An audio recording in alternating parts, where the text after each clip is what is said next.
Today, there's so much in our lives that influences us, our environment, the people around us. Sometimes we don't even know what's influencing us, and that's what we're here to talk about. Welcome to the Influence Today podcast with Chet Tart and Terry Lyle. Welcome to another episode of Influence Today with Chet Tart and Terry Lyles. Welcome back, Terry. Great, Chet. Great to be here again. We have discussed a lot of topics and want to dig deeper into a couple topics today about influence, and one is about coaching. But I do want to remind everyone, speaking of influence, we're at VentureX in Palm Beach Gardens. We are here in a brand new site, and as every time we walk in, we see more and more people using the place. More and more people. They love it, and we love it here. It's a great facility. Yes. You should check it out. Even if you're thinking about moving or looking for an office or working away from home. For instance, today I was working at home for a little bit, and there's a knock on the door constantly. Right. And do you want to do this? What do you want for dinner? Can I move this? It doesn't matter if the door is closed. Right. You're not not at home. You're not working. It doesn't matter. You're not Exactly. working. So if you want to get rid of that, and you want to concentrate, and you're one of these people, maybe have one or two people in the office, it's VentureX in Palm Beach Gardens, and it's on PGA Boulevard right over the bridge. Yep. So you might want to check it out. Great And it's a place. great environment, and in fact, it has changed the way we do podcasting It is. just by the environment itself. There's an influence. And that's why we're here. Mm-hmm. We're influencing them. They're influencing us. So that's the way it works. we're going to be a little, my head's exploding from so much influence. Yeah. So welcome to another podcast. The other thing I want to remind people is that I do forget this all the time, is if you like what you hear, please share. There's a button on the bottom, both in the... Like and share.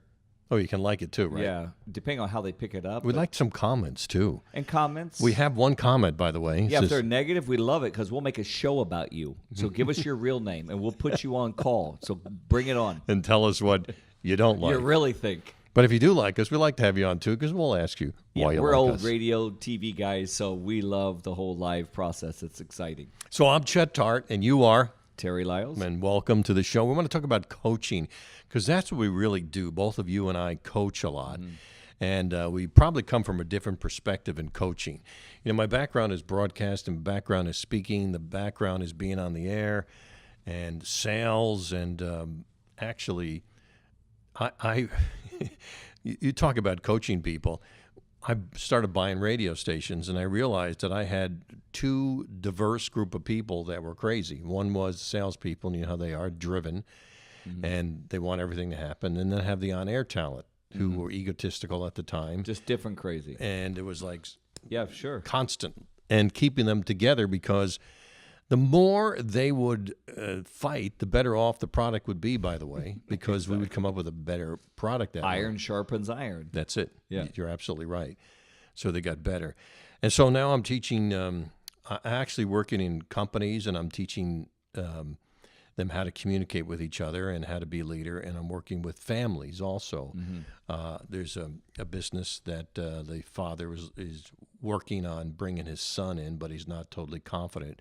And that's what I've been doing in the last a couple of months. What about you? What's your coaching like? And is it different from what I do? Yeah, it's similar, but mine's more on the corporate side with executives and managers, which is a lot of what you do. The other side of what I do is more of the individuals that are trying to harm themselves. Could be military personnel, people. We know the suicide rate is off the chart. The president just signed an executive order to try to curb that influence with the VA. So there's a lot of issues. So part of my coaching is, trying to save a life. The other is leadership and development and management and so forth. So it kind of goes back and forth. So if you were trying to save a life, what are techniques that you would use? Live. Yeah. Yeah. No, but it's really true. And so how far along are some? Are they just near the it edge? just depends. Or, right. I wrote about it in one of my books. There was a gentleman that called one day, and we were talking just momentarily. And he said, I have a gun to my head. I'm going to pull the trigger. What are you going to tell me? I mean, that was his opening line. I feel like you're a hostage negotiator there also. It kind of is. And I go, well, listen, first of all, I don't know who you are, but if you pull the trigger, I'm going to be pissed at you because you're going to blow out my eardrum. So I'd rather you not do that. And he kind of went, he goes, are you crazy? I go, no, dude, you called me, not today. And he laughed again, and we talked. and I was able to get dispatch 911 over to his place and help him not harm himself. So, it just depends. And I think that's why, we talk a lot about preparation and knowing what you do, and coaching can be all scripted, or it can be just, this is who I am and this is what I do. So every call is different for me anyway on the coaching side. It may not just be, so how's your family? How's the business? I got a gun to my head. So I change hats very quickly based upon whoever that caller is. Caller, you're on the line. What is your problem? So it all depends. Yeah, but I've been helping some people when they have to negotiate with Yes. other people, especially high Ds, drivers. Yes, correct. I said, one of the most important things you got to know about a high D is that they got to be right. They have to be right. So there's techniques I use in softening statements and opening statements to let them know they're right psychologically, but at the same time, you're not agreeing with them. So you have to build up their ego and their confidence, because if you know the different drivers for each one, there's certain people who have to be right. There's certain people who have to have it perfect all the time before they move on. There's certain people who are just quiet and shy. So how do you deal with each one of them? So I break that down and coaching people how to do that so that there's harmony. And also it builds a culture in a business. Yeah, it does. And the first part of that is just understanding who your culture really is. And that's why we do personality survey pieces. We do biometric surveys. We want to understand the culture of a business. So depending on whether you're using a personality survey system or we're using biometrics, we can basically monitor, here's what their professional language is. In relationship, they call it a love language back in the day, right? So it's all about, what do you need to hear? What do I need to say? And vice versa. And whether you're with a spouse or you're doing it with your boss, or you are the boss and you're doing it with, colleagues around you, it's very important to understand how to communicate, not just communicate, because there's monologue and then there's dialogue. A lot of people just monologue. They just talk. They just take orders, do this, do this, do this. Okay, that works at some level, but dialogue is more fruitful for long-term relationships. So you have to establish a baseline on who people are. And basically, we're either, visual, auditory, kinesthetic, which means feeling. And we can tell by the way people activate. So when people talk very fast and they're visual, they're at least in visual mode. By most cases, they're visual. They'll even use words like, I see that. Yeah, I see what you're saying. Or they'll say, I hear you. Right. I hear what you're saying. That's auditory. Or I feel you. That's kinesthetic. So words also are congruent with brain waves and technology of brain thought. So it's very easy to establish pretty quickly, if you know what you're looking for as a coach, to figure out if you're visual and I'm speaking to you like this from an auditory standpoint or from a kinesthetic standpoint, which is even yet slower, that's okay. But I learned early on in counseling and therapy, try to match where people are and bring them to a healthier, more stable place, whatever that might be. It's interesting because you brought up a topic that's really critical, is that the words are the least important. It's the body language, it's the tonality, and those things are much more important than the actual words. Yeah, the words are just potential descriptors, Right. But words have a lot of meanings. That's why the English language is one of the most difficult, because, there's so many different descriptions of the same word or inferences of the same word. So you can really get caught off guard, and that's why people get busted in social media.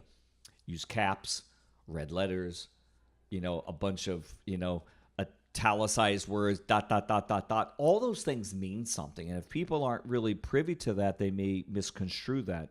So language is all over the place. It's very important to establish a baseline on, if I'm talking with Chet, I need to know what Chet needs to see, hear, and feel.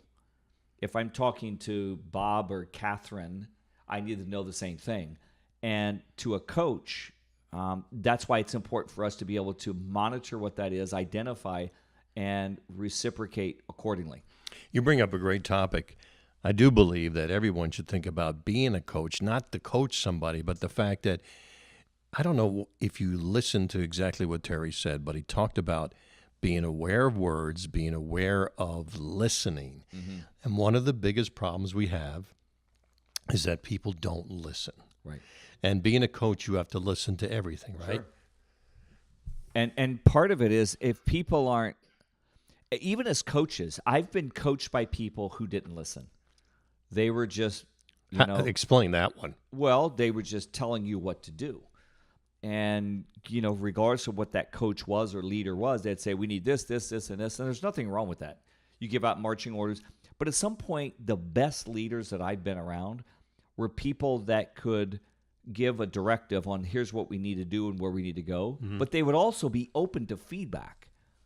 And some of the most interesting people I've worked with were always open to feedback. Because if you can't take feedback, you're a dictator, you're not a leader, which means you're negatively influencing people versus leadership, which is positively influencing people. I think that's another important one. Let's go down the list. Listening and feedback.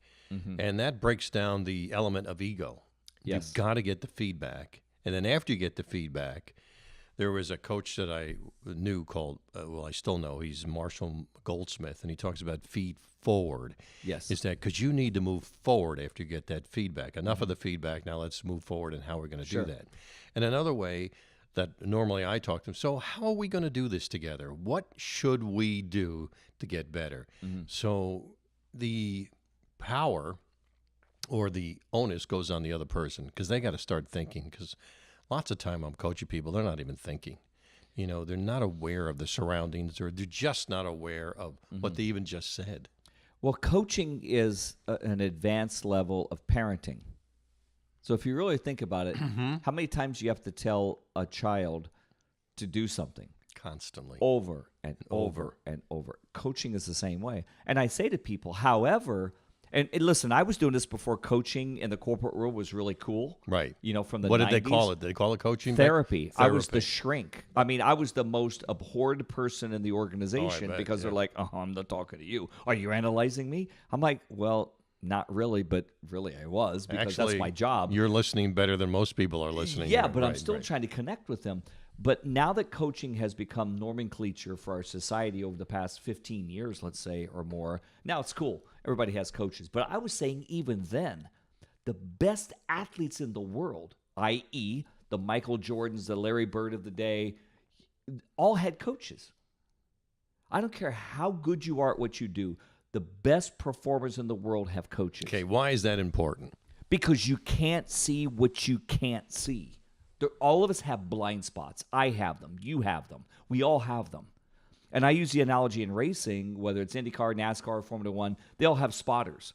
They're way up high in the stands, and they're watching what's happening on an aerial view because the driver can only turn their head about 25 to 30 degrees because they have Hans devices on and they can't see what's beside them. They have little mirrors this big, but they're doing 200 miles an hour. They're traveling a football field a second, so it's a blip, and somebody just hit you or passed you.